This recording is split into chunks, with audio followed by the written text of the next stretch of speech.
Hello guys, welcome back to our channel. Episode ആരംഭിക്കുമ്പോൾ കാണിക്കുന്നത് ഋതികയുടെ വീടാണ്. അംബികയും ദീപകിനെയും കുറിച്ച് ഓരോ കാര്യങ്ങൾ സംസാരിച്ചു കൊണ്ടിരിക്കുകയായിരുന്നു ശേഖരനും യാമിനിയും.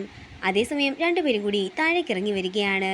അല്ല, രഥമില്ലെങ്കിൽ സരസ്വതി തമ്പ്രാട്ടി ഇങ്ങോട്ടേക്ക് എഴുന്നള്ളില്ലേ, ഇനി അതോ കുതിര വേണോ എന്നൊക്കെ ചോദിച്ചുകൊണ്ട് അംബിക സരസ്വതിയെ കളിയാക്കുമ്പോൾ ശേഖരൻ പറയുകയാണ്, ചേച്ചി എന്താണെങ്കിലും വന്ന വഴി മറക്കരുത്.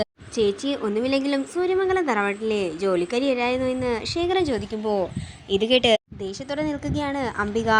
അല്ലെങ്കിലും കുഞ്ഞമ്മാവന് അമ്മയെ കളിയാക്കലിച്ചിരി കൂടുതലാണ്, എപ്പോഴും ഞാനിത് കേട്ടുകൊണ്ട് നിൽക്കുമെന്നൊന്നും കരുതണ്ടെന്ന് ദേഷ്യത്തോടെ ദീപക് പറയുമ്പോൾ നീ എന്നോട് ഷൗട്ട് ചെയ്യാനും മാത്രമായോ എന്ന് ചോദിച്ചുകൊണ്ട് ദേഷ്യപ്പെടുകയാണ് ശേഖരൻ. അതേസമയമാണ് സരസ്വതി താഴേക്ക് വരുന്നത്.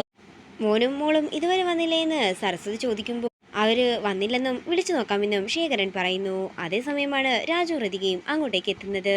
അങ്ങനെ അവർ വന്നയുടൻ തന്നെ പ്രതാപൻ താഴേക്ക് വരുന്നതാണ് കാണിക്കുന്നത്. അങ്ങനെ രാജുവിനോട് എല്ലാവരും പിറന്നാൾ ആശംസകൾ പറയുന്നതാണ് കാണിക്കുന്നത്. രാജു, നിനക്ക് എന്റെ വക ഒരു പിറന്നാൾ സമ്മാനമുണ്ട്. അതേസമയം ഇത് കേട്ട് ഞെട്ടലോടെ നിൽക്കുകയാണ് അംബികയും ദീപക്കും.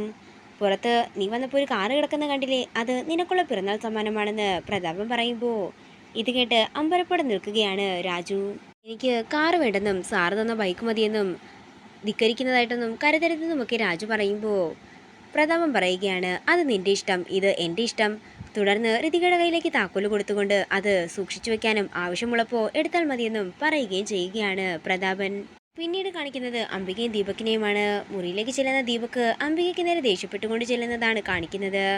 എൻ്റെ പിറന്നാളിന് ആരും ഒരു നാരങ്ങ മിഠായി പോലും വാങ്ങി തന്നിട്ടില്ല. ഇപ്പൊ കണ്ടില്ലേ ഡ്രൈവറിന്റെ മകന് കൊടുത്തത് എന്താണെന്ന്.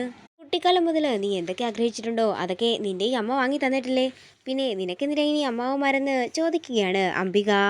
പ്രതാപൻ ഇതുവരെ നിനക്ക് പിറന്നാൾ സമ്മാനം ഒന്നും തന്നിട്ടില്ല, അത് ശരി തന്നെ. അതിനു പകരമായി പ്രതാപന്റെ സിംഹാസനം തന്നെ ഞാൻ നിനക്ക് തന്നാലോ എന്ന് അംബിക ചോദിക്കുന്നു. ഇത് കേട്ട് അമ്പരപ്പോടെ നിൽക്കുകയാണ് ദീപക്. അവന്റെ അകാല മരണത്തോടെ ഒഴിവാകുന്ന സീറ്റിലേക്ക് മത്സരിച്ച് ജയിച്ച് നിനക്ക് അടുത്ത മന്ത്രിയായാൽ എന്താന്നാ ഞാൻ ചോദിച്ചത്. അതൊക്കെ ഓർത്തിട്ട് എനിക്ക് ഇപ്പൊ തന്നെ സന്തോഷമാകുന്നെന്നും എന്നിട്ട് വേണം എനിക്ക് കുറെ അഴിമതികൾ ചെയ്ത് 5 വർഷം തള്ളി നീക്കി കിട്ടിയ പണവുമായിട്ട് ലണ്ടനിലേക്ക് പോകാനെന്നും ദീപക് പറയുന്നു. അതൊക്കെ നമുക്ക് പിന്നീട് ആലോചിക്കാം.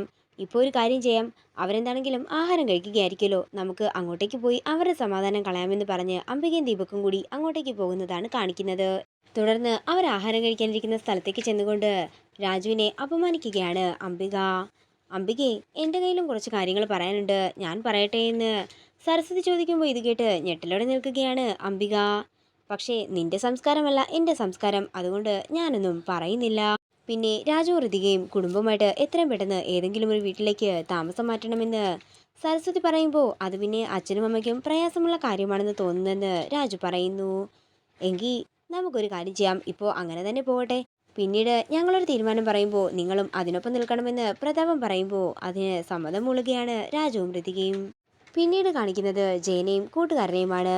എത്രയും പെട്ടെന്ന് കൊച്ചമണി അടക്കി നിർത്തിയില്ലെങ്കിൽ വിദ്യാഭ്യാസ മന്ത്രി ആദ്യം തന്നെ രാജിവെക്കേണ്ടി വരും, പിന്നെ നമ്മൾ ഓരോരുത്തരായിട്ട് ജയിലിൽ പോകേണ്ടി വരുമെന്നും പറഞ്ഞ് അയാൾ അവിടെ നിന്ന് പോകുമ്പോൾ ഇത് കേട്ട് ടെൻഷനോടെ നിൽക്കുന്ന ജയനെയാണ് കാണിക്കുന്നത്.